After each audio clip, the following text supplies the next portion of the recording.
Российский футбольный союз рассматривает возможность подачи заявки на проведение части матчей финального турнира молодежного чемпионата Европы 2021 года.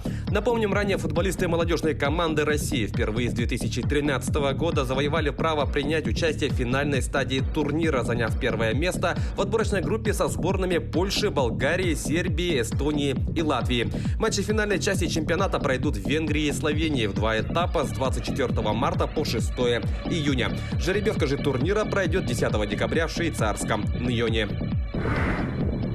Нигерийский футболист лондонского Челси Виктор Мозес перешел в московский «Спартак». Как сообщает пресс-служба красно-белых, арендное соглашение с 29-летним полузащитником рассчитано до конца текущей кампании с возможностью выкупа за 10 миллионов евро. В московском клубе футболист будет зарабатывать около 3 миллионов. В прошлом сезоне Мозес на правах аренды выступал за турецкий Фенербахче и итальянский Интернационале. В составе обеих команд он провел 27 матчей, в которых забил 1 гол и сделал 6 результативных передач. В составе Челси полузащитник становился победителем Лиги Европы, а также выигрывал чемпионат Англии и Кубок английской лиги. Российский форвард Евгений Додонов подписал соглашение с клубом Национальной хоккейной лиги «Оттава». Сумма контракта, рассчитанного на 3 года, составила 15 миллионов долларов. За первый сезон россиянин получит 3,5 миллионов, за второй ровно 5, и в заключительном сезоне зарплата игрока составит 6,5 миллионов долларов. Прошлый сезон Додонов провел в составе Флориды, отыграв 69 матчей, в которых он забросил 26 шайб и сделал 23 ассиста. Нападающий станет 3-м российским игроком в текущем составе «Оттавы».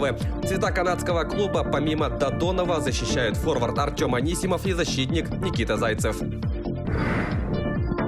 Пекинский Кунь-Лунь со счетом 5-3 выиграл у уфимского Салавата Юлаева в домашнем матче регулярного чемпионата континентальной хоккейной лиги. В составе победителей шайбы забросили Хантер Шинкарук, Джейк Чейлиос, Дэнни Криста, Лукас Локхарт и Кори Кейн. У россиян отличились Дмитрий Кугрышов, Данил Башкиров и Тему Хартикайнен.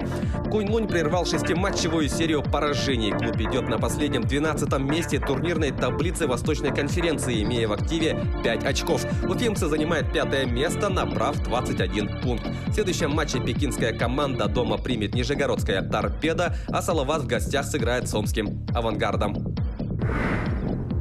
Россиянин Данил Медведев потерпел поражение от американца Райли Опелки в матче второго круга турнира Ассоциации теннисистов-профессионалов, проходящем в Санкт-Петербурге. Встреча завершилась со счетом 2-6, 7-5, 6-4. В следующем круге Опелка сыграет с хорватом Борной Чоричем. Медведев в данный момент занимает 6-е место в рейтинге ATP. Он является действующим победителем турнира в Санкт-Петербурге. Таким образом, в мужском одиночном разряде соревнований борьбу продолжат два россиянина. Это Данил Медведев и Карен Хачанов. Итоги турнира будут подведены 18 октября. Сегодня в Наро-Фоминске стартовал чемпионат России по вольной борьбе. В первый соревновательный день на ковер выйдут спортсмены весовой категории до 57, 61 и 65 килограммов. В весе до 57 Якутию представляет 4 борца. Петр Константинов в первом круге встретится с двукратным чемпионом мира Зауром Угуевым. Соперником Алексея Копылова будет Башир Магомедов. Михаил Иванов же будет бороться с Хасан-Гусейном Батрудиновым, также представляющим Дагестан. А Георгий Окороков выйдет против красноярца Артура Чебадаева. В весе до 61 килограмма Петр Павлов встретится с победителем первенства России Федором Балтуевым. Дмитрий Аксенов будет бороться с дагестанцем Абазгаджи Магомедовым. Якутяне Семен Владимиров и Нергун Александров проведут очную схватку. Турнир завершится 19 октября. Таковы главные спортивные новости к этому часу. Занимайтесь спортом и будьте здоровы!